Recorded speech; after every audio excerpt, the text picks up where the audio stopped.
ಕೂಡ ಹೇಳ್ತಾರೆ. ಸೊ ಇದಕ್ಕಾಗಿ 50 ಅಂಕಗಳ ವಾರ್ಷಿಕ ಪಠ್ಯದ ಆಧಾರದ ಮೇಲೆ ನಾನು ಇಲ್ಲಿಯವರೆಗೆ 2 ಹಿಂದಿಯಲ್ಲಿ ಮಾಡೆಲ್ ಕ್ವಶನ್ ಪೇಪರನ್ನು ರಿಲೀಸ್ ಮಾಡಿದ್ದೆ. ಸೊ ಇವಾಗ ಇನ್ನಷ್ಟು ಕೂಡ ನಾವು ಕ್ವಶನ್ ಪೇಪರ್ಗಳನ್ನು ವಿತ್ ಬ್ಲೂ ಪ್ರಿಂಟಲ್ಲಿ, ಸೊ ಯಾವ ಥರನಾಗಿರ್ತಕ್ಕಂಥದ್ದು ಬ್ಲೂ ಪ್ರಿಂಟ್ ಅಂತ ಬೇಕು ಅಂತಕ್ಕಂಥದ್ದು ತುಂಬಾ ಇತ್ತು. ಸೊ ಕ್ವಶನ್ ಪೇಪರ್ ಚೆನ್ನಾಗಿ ಪ್ರಿಪೇರ್ ಮಾಡಿದ್ದಾರೆ. ಸೊ ಇದ್ರದ್ದು ಕ್ವಶನ್ ಪೇಪರ್ ಬ್ಲೂ ಪ್ರಿಂಟನ್ನು ನಾನು ಕೀ ಆನ್ಸರ್ನ ರೆಡಿ ಮಾಡಿ ನಿಮಗೆ ಕೊಡ್ತಾ ಇದ್ದೀನಿ. ಸೊ ಭಾಳಷ್ಟು ಬೆನಿಫಿಟ್ ಆಗಿರ್ತಕ್ಕಂಥದ್ದು ಅಂತಲೇ ಹೇಳ್ಬೋದು. ಸೊ ಫಸ್ಟ್ ಅದಕ್ಕಿಂತ ಮುಂಚೆ 8ನೇ ತರಗತಿಯ ಎಲ್ಲ ವಿಷಯಗಳಲ್ಲಿ ಕೂಡ ವಿಡಿಯೋಗಳನ್ನು ಹಾಕಿದ್ದೀವಿ, ಅವುಗಳನ್ನು ನೋಡಿ ಅಂತ ಹೇಳ್ತಾ ವಿಡಿಯೋಗಳನ್ನು ಲೈಕ್, ಶೇರ್ ಮತ್ತು ಸಬ್ಸ್ಕ್ರೈಬ್ ಮಾಡೋದನ್ನು ಮಾತ್ರ ಮರೆಯದಿರಿ. ಹಾಗಾದರೆ ಶುರು ಮಾಡೋಣ ಈ ಒಂದು ವಿಡಿಯೋ.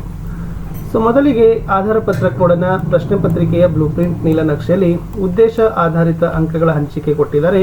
ಸೊ ಸ್ಮರಣೆಗೆ 10 ಇದೆ, ಸಮಜ್ನ 16, ಅಭಿವ್ಯಕ್ತಿ 21, ರಸಗ್ರಹಣ 3, ಒಟ್ಟಾರೆ 50 ಅಂಕ. ಇನ್ನು ವಿಷಯ ವಸ್ತುಕ್ಕೆ ಆಧಾರ ಪರ ಅಂಕ ವಿಭಜನದಲ್ಲಿ ಗದ್ಯ 20, ಪದ್ಯ 13, ಪೂರಕ ವಾಚನ 2, ವ್ಯಾಕರಣ 6, ರಚನಾ ವಿಭಾಗಕ್ಕೆ 9, ಒಟ್ಟು 50 अंक. ಇನ್ನು प्रश्न पत्रिके कठिन स्तर के आधार पर अंक विभाजन ಅಂತ ಕೇಳಿದ್ರೆ कठिनता के स्तर पर सो सरल 15, साधारण 25, कठिन 10, सो टोटल 50. ಇನ್ನು ಪ್ರಶ್ನೋं के प्रकार पर अंक ವಿಭಜನೆಗಳನ್ನು ಕೇಳಿದರೆ सो वस्तुनिष्ठ ಒಟ್ಟಾರೆ ಇರತಕ್ಕಂತದ್ದು 10 ಇದಾವೆ. ಆಮೇಲೆ 1 ಅಂಕದ್ದು 4, 2 ಅಂಕದ್ದು 4, 3 ಅಂಕದ್ದು 5, 4 ಅಂಕಕ್ಕೆ 2, 5 ಅಂಕಕ್ಕೆ 1, 26 ಕ್ವೆಶ್ಚನ್ಸ್ 50 ಮಾರ್ಕ್ಸ್ ಏನು ಮಾಡಿದ್ದಾರೆ ಸೆಟ್ ಮಾಡಿದ್ದಾರೆ. ಇನ್ನು ವಿಷಯ ವಸ್ತುಗಳಲ್ಲಿರ್ತಕ್ಕಂಥದ್ದು ಉದ್ದೇಶ ಆಧಾರಿತ ಅಂಕ ವಿಭಜನೆ ಮಾಡೋದಾದರೆ ಗದ್ಯದಲ್ಲಿ 1 ಸ್ಮರಣ, 7 ಸಮಜ್ನ, 12 ಅಭಿವ್ಯಕ್ತಿ 20 ಅಂಕ. ಪದ್ಯದಲ್ಲಿ 4 ಸ್ಮರಣ, 2 ಸಮಜ್ನ, 4 ಅಭಿವ್ಯಕ್ತಿ, 3 ರಸಗ್ರಹಣ 13 ಅಂಕ. ಪೂರಕ ವಾಚನಕ್ಕೆ ಸ್ಮರಣದಿಂದ 2 ಅಂಕ. ವ್ಯಾಕರಣದಲ್ಲಿ 3 ಸ್ಮರಣ, 3 ಸಮಜ್ನ, ರಚನಾದಲ್ಲಿ 4 ಸಮಜ್ನ, 5 ಅಭಿವ್ಯಕ್ತಿ ಇದೆ. ಸೊ ಟೋಟಲಿ 9 ಅಂಕ ಇದೆ. ಒಟ್ಟಾರೆ ಸ್ಮರಣ 10 ಇದೆ, ಸಮಜ್ನ 16, ಅಭಿವ್ಯಕ್ತಿ 21, ರಸಗ್ರಹಣ 3. ಸೊ ಶಾರ್ಟ್ ಆಗಿರ್ತಕ್ಕಂಥ ಬ್ಲೂ ಪ್ರಿಂಟನ್ನು ಇಲ್ಲಿ ಅವ್ರು ಹಾಕಿದ್ದಾರೆ. ಸೊ ಅದನ್ನು ತಾವುಗಳು ಕೂಡ ನೋಡ್ತಾ ಇರಬಹುದು. ಯಾರೆಲ್ಲ ಟೀಚರ್ಸ್ಗೆ ಬೇಕಾದವರು ಇದನ್ನು ತಾವೇನು ಮಾಡ್ಬೋದು, ಸ್ಕ್ರೀನ್ಶಾಟನ್ನು ತಗೊಳ್ಬೋದು. ಸೊ ಪ್ರಾರ್ಥನಾಗೆ ಏನು ಮಾಡಿದ್ದಾರೆ, ದೀರ್ಘ ಉತ್ತರದಲ್ಲಿ 4 ಅಂಕ ಇಟ್ಟಿದ್ದಾರೆ. ಮಿರ್ಚ್ ಮಸಾಲದಲ್ಲಿ ಸಮಜ್ನದಲ್ಲಿ ಲಘು ಉತ್ತರ 2 ಅಂಕ ಇದೆ. ಮೇರಾದೇಶ್ ನೇರಿಮಾದಲ್ಲಿ 1 ಅಂಕಕ್ಕೆ 1 ಅತಿ ಲಘು ಉತ್ತರದಲ್ಲಿ ಇಟ್ಟಿದ್ದಾರೆ. ಶಿಕ್ಷಾದಲ್ಲಿ ಅಭಿವ್ಯಕ್ತಿ ಒಳಗಡೆ ಲಘು ಉತ್ತರದಲ್ಲಿ 2 ಅಂಕಕ್ಕೆ 1 ಪ್ರಶ್ನೆ. ಮಹಾತ್ಮ ಗಾಂಧಿಯಲ್ಲಿ ಸಮಜ್ನಾದಲ್ಲಿ ವಸ್ತುನಿಷ್ಠ 1, ಸಮಾಚಾರ ಪತ್ರಿಕೆ ಆತ್ಮಕಥಾದಲ್ಲಿ ಅಭಿವ್ಯಕ್ತಿಯಲ್ಲಿ 3 ಅಂಕಕ್ಕೆ 1, ಬಂದರ್ ಬಾಂಡದಲ್ಲಿ ಅಭಿವ್ಯಕ್ತಿಯಲ್ಲಿ ಲಘು ಉತ್ತರದಲ್ಲಿ 2 ಅಂಕಕ್ಕೆ 1, ಚುಟ್ಟಿ ಪತ್ರದಲ್ಲಿ ಸೊ ವಸ್ತುನಿಷ್ಠದಲ್ಲಿ 1 ಅನ್ನು ಕೊಟ್ಟಿದ್ದಾರೆ. ಮೊಬೈಲ್ ಕಾ ಬೋಲ್ಬಾಲದಲ್ಲಿ ವಸ್ತುನಿಷ್ಠಕ್ಕೆ 1 ಅಂಕ. ಅಭಿನವ್ ಗೀತದಲ್ಲಿ ಅತಿ ಲಘು ಉತ್ತರಕ್ಕೆ 1 ಅಂಕ. ವೃಕ್ಷ ಪ್ರೇಮಿ ತಿಮ್ಮಕ್ಕಗೆ ಸಮಜ್ನದಲ್ಲಿ 1 ಅಂಕದ್ದು 1 ಪ್ರಶ್ನೆ. ಚುಂಬಕೆ ಧರ್ತಿ ಹಮಾರಿ ಸಮಜ್ನದಲ್ಲಿ 1 ಅಂಕಕ್ಕೆ 1 ಪ್ರಶ್ನೆ. ನೆಕ್ಸ್ಟ್ ಜೀವನ್ ಧಾತ್ರಿ ಚುಂಬಕೆ ಧರ್ತಿ ಹಮಾರಿದಲ್ಲಿನೂ ಕೂಡ 1 ಅಂಕದ 1 ಪ್ರಶ್ನೆ ಇಟ್ಟಿದ್ರು. ಇನ್ನು ಭಾರತೀಯ ತ್ಯೋಹಾರದಲ್ಲಿ ಅಭಿವ್ಯಕ್ತಿಯಲ್ಲಿ 3 ಅಂಕದ 1 ಪ್ರಶ್ನೆ ಇದೆ. ಸಂತುಲಿತ ಆಹಾರದಲ್ಲಿ 3 ಅಂಕದ 1 ಪ್ರಶ್ನೆ ಅಭಿವ್ಯಕ್ತಿಯಲ್ಲಿ. ಕಬೀರ್ ಕೆ ದೋಹೆದಲ್ಲಿನೂ ಕೂಡ 3 ಅಂಕದಲ್ಲಿ 1 ಪ್ರಶ್ನೆ ಅಭಿವ್ಯಕ್ತಿಯಲ್ಲಿ ಇಟ್ಟಿದ್ದಾರೆ. ಸೊ ಪೂರಕ ವಾಚನದಲ್ಲಿನೂ ಕೂಡ ಕಬೀರ್ ಕೆ ದೋಹೆ 3 ಅಂಕದಲ್ಲಿ ರಸಗ್ರಹಣದಲ್ಲಿ ಇಟ್ಟಿದ್ದಾರೆ. ಪೂರಕ ವಾಚನದಲ್ಲಿ ಸ್ಮರಣದಲ್ಲಿ ಲಘು ಉತ್ತರದಲ್ಲಿ 2 ಅಂಕದ 1 ಪ್ರಶ್ನೆ ಇಟ್ಟಿದ್ದಾರೆ. ಇಷ್ಟು ಬ್ಲೂ ಪ್ರಿಂಟನ್ನು ನೋಡ್ಕೊಳ್ರಿ. ಸೊ ವೆರಿ ಈಸಿಯಾಗಿರ್ತಕ್ಕಂಥದ್ದಿತ್ತು, ಚೆನ್ನಾಗಿ ಸೆಟ್ ಮಾಡಿದ್ದಾರೆ. ಓಕೆನಾ, ಪ್ರಶ್ನೆ ಪತ್ರಿಕೆಯನ್ನು ಶುರು ಮಾಡೋಣ. ಸೊ ಇದಿತ್ತು ಪ್ರಶ್ನೆ ಪತ್ರಿಕೆ. यस, संकलनात्मक मूल्यांकन 2 वार्षिक परीक्षा 2024-25 कक्षा 8वीं विषय तृतीय भाषा हिंदी अंक 20 समय 2 घंटे. ಸೊ ಕೆಲವು ಕಡೆ ಏನು ಮಾಡ್ತಾರೆ 1 ಗಂಟೆ 45 ನಿಮಿಷ ಕೊಡ್ತಾರೆ. ಸೊ ಮ್ಯಾಕ್ಸಿಮಮ್ 2 ಗಂಟೆಯಲ್ಲೂ ಕೂಡ ನಿಮ್ಗೆ ಏನು ಮಾಡ್ತಾರಪ್ಪ ಅಂದರೆ ಸಮಯಾವಕಾಶಗಳನ್ನು ಕೊಡ್ತಾರೆ. ಪ್ರಶ್ನೆ ಪತ್ರಿಕೆಯ ಮೇನ್ಸ್ 1 निम्नलिखित प्रश्नों के लिए 4 विकल्प सुझाए गए हैं, उनमें से सर्वाधिक उचित विकल्प चुनकर लिखिए. माता शब्द का अन्य लिंग ಕೇಳಿದ್ದಾರೆ. ಸೊ ಮಾತಾದ अन्य लिंग ಏನಾಗ್ತದಪ್ಪ ಅಂದ್ರೆ ಪಿತಾ ಅಂತಕ್ಕಂಥದ್ದು ರೈಟ್ ಆನ್ಸರ್. ಪ್ರಶ್ನೆ 2, ಮೋಹನ್ ಪುಸ್ತಕ ಪಢ ರಹಾ ಹೈ. ಸೊ ಮೋಹನ್ ಅಂತಕ್ಕಂಥದ್ದು ರೇಖಾಂಕಿತ ಶಬ್ದ. ವ್ಯಾಕರಣದ ದೃಷ್ಟಿಯಲ್ಲಿ ಏನಾಗ್ತದೆ ಅಂತ ಕೇಳಿದರೆ ಆಪ್ಷನ್ ಬಿ ಸಂಜ್ಞಾ ಅನ್ನೋದು ಸರಿ ಇದೆ. 3ನೇದು ದಿನಕ ವಿಲೋಮ ರೂಪ ಅಂತ ಕೇಳಿದರೆ ಸೊ ದಿನದ ಏನಾಗ್ತದೆ ಆಪ್ಷನ್ ಸಿ ರಾತ್ ಅಂತಕ್ಕಂಥದ್ದು ಬರ್ತದೆ. ಇನ್ನು ನದಿ ಶಬ್ದಕ ಬಹುವಚನ ರೂಪ ಅಂತ ಕೇಳಿದರೆ ಆಪ್ಷನ್ ಡಿ ನದಿಯಾ ಅಂತಕ್ಕಂಥದ್ದು ರೈಟ್ ಆನ್ಸರ್. ಪ್ರಶ್ನೆ 5, ಪಡನಾ ಶಬ್ದಕ ಪ್ರಥಮ ಪ್ರೇರಣಾರ್ಥಕ ರೂಪ ಕೇಳಿದ್ರು. ಆಪ್ಷನ್ ಎ ಪಡಾನಾ ಇಸ್ ದ ರೈಟ್ ಆನ್ಸರ್. ವಹ ಖೇಲ ರಹಾ ಹೇ ಅಂತ ಇದೆ, ಸರ್ವನಾಮ ಕೇಳಿದರೆ ವಹ ಅನ್ನೋದು ಸರಿಯಾದ ಉತ್ತರ ಬರ್ತದೆ. ಇನ್ನು ಸಂಬಂಧೀಕರಣಕ್ಕೆ ಹೋಗೋಣ. ಮುಖ್ಯ ಪ್ರಶ್ನೆ 2ರಲ್ಲಿರ್ತಕ್ಕಂಥದ್ದು. 7ನೇ ಪ್ರಶ್ನೆ, ತಿರಂಗ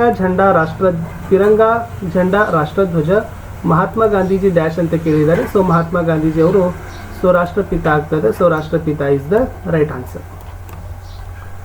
ಪ್ರಶ್ನೆ 8, ಪ್ರೇಷಕ್ ಸುಧಾ ಇದ್ರೆ ಸೇವಾಮೆ ಅಂತ ಕೇಳಿದ್ದಾರೆ. ಅವ್ರು ಏನು ಕೇಳಿದ್ದಾರೆ, ಆ ಚುಟ್ಟಿ ಪತ್ರದಲ್ಲಿ ಪತ್ರ ಬರೆದವರು ಸುಧಾ ಅಂತ ಕೇಳಿದ್ದಾರೆ. ಯಾರಿಗೆ ಬರೆದಿದ್ರು ಅಂತ ಕೇಳಿದ್ರು, ಕಕ್ಷಾ ಅಧ್ಯಾಪಕ ಅಂತ ಇತ್ತು. ಪ್ರಶ್ನೆ 9, ತಿಮ್ಮಕ್ಕಕ್ಕೆ ಪಿತಾ ಚಿಕ್ಕರಂಗಯ್ಯ, ತಿಮ್ಮಕ್ಕಾಕಿ ಮಾತಾ ಅಂತ ಕೇಳಿದ್ರು. ಸೊ ತಿಮ್ಮಕ್ಕಾಕಿ ಮಾತಾ Vijayamma is the right answer. ಪ್ರಶ್ನೆ 8, ಮಿರ್ಚ್ ಮಸಾಲ ಪಾಠ ಲೋಕಕಥಾ ವಿಧದಲ್ಲಾದರೆ ಮೊಬೈಲ್ ಕಾ ಬೋಲ್ಬಾಲ ಪಾಠದ ವಿಧ ಅದು ಏಕಾಂಕಿ ಅಂತ ಬರ್ತದೆ. ಸೊ ಏಕಾಂಕಿ ಇಸ್ ದ ರೈಟ್ ಆನ್ಸರ್. ಇನ್ನು 1 ಅಂಕದ ಪ್ರಶ್ನೆಗಳು. ಭಾರತ್ ಪರ್ ದುಶ್ಮನೋನೆ ಕಬ್ ಆಕ್ರಮಣ ಕಿಯಾ ಅಂತ ಕೇಳಿದ್ದಾರೆ. ಸೊ ದ ರೈಟ್ ಆನ್ಸರ್ ಏನಪ್ಪ ಅಂದರೆ ಭಾರತ್ ಪರ್ ದುಶ್ಮನೋನೆ 1965 ಕಿ ಏಕ್ ಶಾಮ್ ಪರ್ ಆಕ್ರಮಣ ಕಿಯಾ ಅನ್ನೋದು ಇತ್ತು.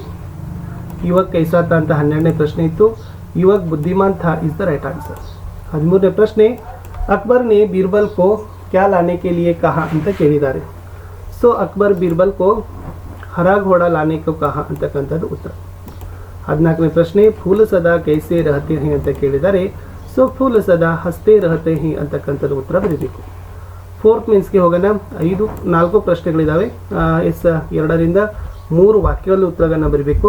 ಒಟ್ಟಾರೆ 8 ಪ್ರಶ್ನೆಗಳು ಈ ವಿಭಾಗದಿಂದ ನಿಮಗೆ ಇದ್ದಾವೆ. ಪ್ರಶ್ನೆ ಏನದಪ್ಪ ಅಂದ್ರೆ 15ನೇದು, ಭೋಲು ಕ್ಯೂ ಘಬರಾ ಗಯಾ ಅಂತ ಕೇಳಿದ್ದಾರೆ. ಉತ್ತರ ಏನಿದೆ ಅಂತಂದರೆ, भोलू आंगन में बैठकर दूध पी रहा था, उसे खांसी आई तथा दूध जमीन पर लोटा लुढ़क गया, जाने से फैल गया और थोड़ा सा दूध मुंह से निकलकर जमीन पर फैल गया. फैले दूध में उसको 2 पंख दिखाई दिए. इस कारण भोलू घबरा गया ಅಂತಕ್ಕಂಥದ್ದು ಇತ್ತು. ಮುಂದಿನ ಪ್ರಶ್ನೆ, बंदर बांट पद्य से आपको क्या सीख मिलती है? इस पाठ से हमें यह सीख मिलती है कि हमें हमेशा मिलजुल कर रहना चाहिए, कभी झगड़ा नहीं करना चाहिए, झगड़े की बात का बतंगड़ नहीं बनाना और इससे तीसरे का फायदा उठाते हैं. प्रश्न 17, शिशु ने दुनिया में आकर पहले क्या सीखा है और कैसे सीखा है ಅಂತ ಕೇಳಿದ್ದಾರೆ. ಸೊ ವೆರಿ ಸಿಂಪಲ್ ಅದ 17ನೇ ಪ್ರಶ್ನೆ ಉತ್ತರ. शिशु ने दुनिया में आकर रो रो कर हंसना सीखा है, मेहनत से चलना आगे बढ़ना सीखा है और गिर गिर कर चलना सीखा है, छोटे से बड़े होना सीखा, अपनी मेहनत परिश्रम और उनके मुसीबतों का सामना करते हुए जीवन में आगे बढ़ना सीखा, सुख प्राप्ति के लिए तपस्या लगन परिश्रम दृढ़ विश्वास होना जरूरी है ಅಂತ ಬರೆದ್ರೆ ಸಾಕು. ಪ್ರಶ್ನೆ 18, दूरदर्शन से हमें कौन कौन सी जानकारियाँ प्राप्त होती है ಅಂತ ಕೇಳಿದ್ದಾರೆ. दूरदर्शन से शिक्षा, विज्ञान, व्यापार, चिकित्सा, युद्ध, कृषि व राजनीति आदि से संबंधित महत्वपूर्ण जानकारियाँ प्राप्त होती है ಅಂತ ಬರೆದ್ರೆ ಸಾಕು. ಮುಂದಿನ ಪ್ರಶ್ನೆಗಳು 3 ಅಂಕದ ಪ್ರಶ್ನೆಗಳು ಇದ್ದಾವೆ. ಸೊ ಇವುಗಳ ಟೋಟಲ್ ಎಷ್ಟಿದಾವಪ್ಪ ಅಂದ್ರೆ 5 ಇದಾವೆ. ಪ್ರತಿಯೊಂದಕ್ಕೆ 3 ಅಂಕ, ಒಟ್ಟಾರೆ 15 ಅಂಕಗಳನ್ನು ನೀವು ಆರಾಮಾಗಿ ಇಲ್ಲಿಂದ ಪಡಿಬಹುದು. ತುಂಬಾ ಸರಳವಾಗಿರ್ತಕ್ಕಂಥ ಪ್ರಶ್ನೆಗಳನ್ನೇ ಇಟ್ಟಿದ್ದಾರೆ. 19ನೇ ಪ್ರಶ್ನೆ ಇತ್ತು, समाचार पत्र के बारे में लिखिए ಅಂತ ಕೇಳಿದ್ದಾರೆ. ಸೊ ಏನು ಬರಿಬಹುದು ಅಂದರೆ, समाचार पत्र में देश विदेश में घटने वाले घटनाओं का विवरण होता है. खेल कूद, सिनेमा, बाजार भाव, कृषि, व्यापार, मौसम, परीक्षोपयोगी सामग्री, विज्ञापन, परीक्षा फल. आजकल लेखकों की रचनाएं प्रकाशित हो रही है, जैसे जीवनी, एकांकी, स्वास्थ्य, नाटक, कहानी, आलोचना आदि विषय समाचार पत्र में प्रकट हो रहे हैं. ಮುಂದಿನ ಪ್ರಶ್ನೆ, वर्षा नहीं होती तो जीवन नहीं, इस वाक्य का आशय स्पष्ट कीजिए. उत्तर है, वर्षा नहीं होती तो अकाल पड़ता है, समस्त प्राणियों को पीने का पानी नहीं मिलता, खेत सूखे जाते हैं, जानवर खाद्य और पानी के बिना मरने लगते हैं, किसान बेरोजगार होता है, अनाजों के दाम बढ़ने लगते हैं, अंतर्जल का स्तर नीचे आता है, नदियाँ तालाब झील सूख जाते हैं, अकाल से पीड़ित लोगों को कष्ट होता है ಅಂತ ಬರೀಬೇಕು. ಮುಂದಿನ ಪ್ರಶ್ನೆ, मकर संक्रांति त्योहार के बारे में लिखिए. उत्तर, मकर संक्रांति त्योहार जनवरी के महीने में आता है. इस त्योहार को घर घर में सुख संपत्ति के संकेत के रूप में मनाया जाता है. 22, संतुलित आहार क्या होता है, सोदाहरण समझाइए ಅಂತ ಕೇಳಿದ್ದಾರೆ.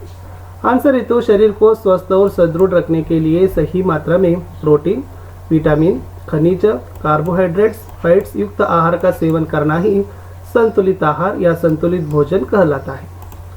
इन निम्नलिखित दोहे का भावार्थ अपने शब्दों में लिखिए. ऐसी बानी बोलिए, मन का आपा खोय, औरन को शीतल करई, आपहु शीतल होय. इन बरीबेको, कबीर कहते हैं कि आप ऐसे वचन बोलिए जिससे आपका अहंकार मिट जाए, आपकी बोल से दूसरों की शीतलता मिले और अपना मन भी शीतल हो जाए. कहने का तात्पर्य है कि हमारी वाणी मधुर और मीठी होनी चाहिए, उसे सुनकर दूसरों के मन की कड़वाहट दूर हो और वे भी हमारे साथ मीठा व्यवहार करने के लिए प्रेरित हो. ಇನ್ನು ಪದ್ಯವನ್ನು ಪೂರ್ಣ ಮಾಡಬೇಕು. 4 ಅಂಕಕ್ಕೆ ಸಚ್ ಬೋಲೆದಿಂದ ಹಿಡಿದು ಕೋ ಬಿಸ್ರಾಯವರೆಗೆ ಇದೆ. ಆನ್ಸರ್ सच बोले सच बात विचारे भले काम पर जीवन वारे मिलकर रहे नियम अपनाए बीती बातों को बिसराए ಅನ್ನೋದು ಉತ್ತರ. ಇನ್ನು ನೆಕ್ಸ್ಟ್ ಗದ್ಯ ಭಾಗವನ್ನು ಓದಿಕೊಂಡು ಅದಕ್ಕೆ ಉತ್ತರಗಳನ್ನು ಬರಿಬೇಕು. स्वामी विवेकानंद का बचपन का नाम क्या था? फर्स्ट ಅಲ್ಲಿ ಕೊಟ್ಟಿದ್ದಾರೆ. स्वामी विवेकानंद का बचपन का नाम नरेंद्र देव था. ಇದು first answer. Second Swami Vivekananda के माता पिता कौन थे ಅಂತ ಇದೆ. ಸೊ ಕಂಟಿನ್ಯೂ ಇದೆ. उनके पिता विश्वनाथ दत्त प्रतिष्ठित वकील थे और माता भुवनेश्वरी देवी धर्मपरायण महिला थी. ಅಲ್ಲಿ ಬರೀ विश्वनाथ दत्त और भुवनेश्वरी देवी ಅಂತ ಬರೆದ್ರು ಕೊಡ್ತಾರೆ. नरेंद्र पढ़ने में कैसे थे? Continue line अದ. नरेंद्र पढ़ने में बहुत तेज थे. लास्ट क्वेश्चन स्वामी विवेकानंद के गुरु कौन थे? ಸೊ ಲಾಸ್ಟ್ ಇತ್ತು ರಾಮಕೃಷ್ಣ ಪರಮಹಂಸ ಉನ್ಕೆ ಗುರು ಥೇ ಅಂತ ಬರೆದ್ರು ಕೂಡ 1 ಅಂಕಗಳನ್ನು ಕೊಡ್ತಾರೆ. ಇನ್ನು ಲಾಸ್ಟ್ छुट्टी पत्र ಇದೆ. 26ನೇ ಪ್ರಶ್ನೆ. कोई कारण बताते हुए 3 दिन की छुट्टी के लिए प्रधान अध्यापक के नाम छुट्टी पत्र लिखे ಅಂತ 5 ಮಾರ್ಕ್ಸ್ಗೆ ಕೇಳಿದ್ದಾರೆ. ಸೊ ಫಸ್ಟ್ छुट्टी ಪತ್ರವನ್ನು ಬರಿಬೇಕಾದ್ರೆ ನೀವು ದಿನಾಂಕ ಹಾಕಬೇಕು. ಸೊ ಇವತ್ತಿನ ದಿನಾಂಕ 23/2/25.